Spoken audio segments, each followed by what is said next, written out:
Imagine a social network built for you, not for profit. Imagen Network puts control back in your hands, combining AI-driven personalization with blockchain-backed ownership. Your data, your content, your rules. Create stunning content, build genuine connections, and monetize your work, all in a decentralized, transparent platform where privacy is prioritized. Ready to experience social networking reimagined? Join Imagen.network today and take control of your digital world.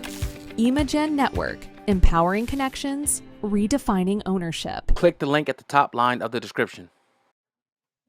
All right, so let's jump right into it and talk about Durkio, little Durk's bond being denied once again, actually for the third time in a row. Judge Michael Fitzgerald denied Durkio's bond package. Now I'm gonna tell you what the package was about and why they're not letting him out. Now, when you're in the feds, you got to put together a package, a bail package, a bond package. You know, pretty much saying, look, I'll do this, this, and this, and this in exchange for my freedom with a brace or whatever. So they put together a package that included $4.5 million, right? A 24-hour electronic monitoring. And again, that went up from $3 million, right? And obviously, he wouldn't go anywhere. He would, only have permission to go to like doctor's appointments and things that are necessity, but he would have to stay and be under electronic monitoring. And I guess the cash is, more so, if he tries to make, it's showing, look, I'm not going anywhere. I'm not trying to spend money to do nothing. Take this. Let me get my freedom. Let me fight from outside. Now, the court, here's what they say. They said the court finds that the government has proven by a preponderance of evidence that no combination of conditions would reasonably ensure the appearance of defendant as required. The court further finds that the government has proven by clear and convincing evidence that no combination of conditions would reasonably assure the safety of any other person and the community, pretty much saying you're too dangerous. You're too dangerous to be out. Now, it goes on, it continues to say, the main problem here is that based on information in the sealed pre-trial service reports, the proffered funds are only a fraction of the defendant's net worth. Moreover, defendant will still have his intellectual property, which could earn a handsome living abroad.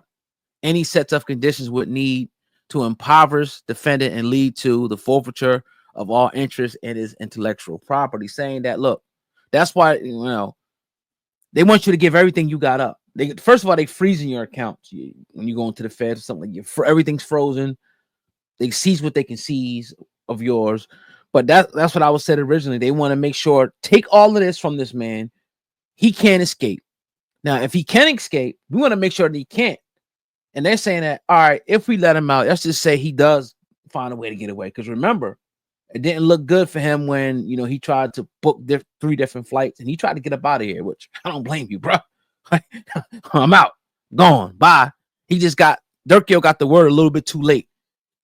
However, they're saying, like, if he does go to Cuba or Russia or somewhere where they cannot extradite you, which Cuba will be the first, the closest probably place, 90 miles from the coast of Miami, if you get there safely, he can still earn money off his catalog.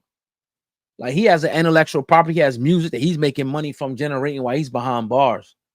So he can go and tuck away and say F the United States and still be rich. So they don't want to give him an opportunity to do that. So I think that's a load of dog shit, right? I really do. Now, Durk's attorney, Drew Filan, he did release a statement today regarding the judge's decision. He put, while we are disappointed in the court's ruling, we remain confident that the truth will come to the light. When this case is tried in front of a jury, Durk Banks is innocent of all the allegations and will be fully exonerated. Now, you probably ask what's next for Durkio. Like, he's going to have another chance. Now, he will remain behind bars now until his trial. This is scheduled to go down October 14th. So he has pleaded not guilty to all of the charges. He is facing life in prison. So I don't know. It hasn't been specified whether or not He'll have another opportunity, but him and his lawyers may say, you know what? Let's just prepare for trial. Like, F it. It's a long haul in front of us, but let's just get ready. Let's get through the summer. Let's get through the fall. Let's get this popping in court and see if we can come out with this W. We're gonna have to work from inside, which is harder, but hey, let's get to it. And that's what they're gonna do. I don't agree with it because I feel like, you know, if you're innocent to proven guilty, this may sound crazy, but why am I in prison? I'm innocent to proven guilty, right? You haven't had my time, so let me. All right, house arrest. I get it. Cool. But they're not going for it. So that's another topic for another day. But hey, man, it seems like the brother, he tried to change his life a little bit too late, but very influential.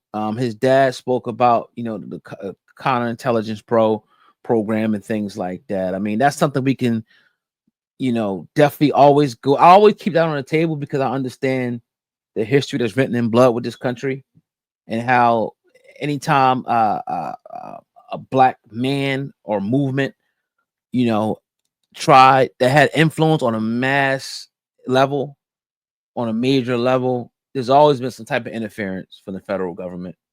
So I always keep that on the table. Not saying this is the situation here, but I always keep that on the table.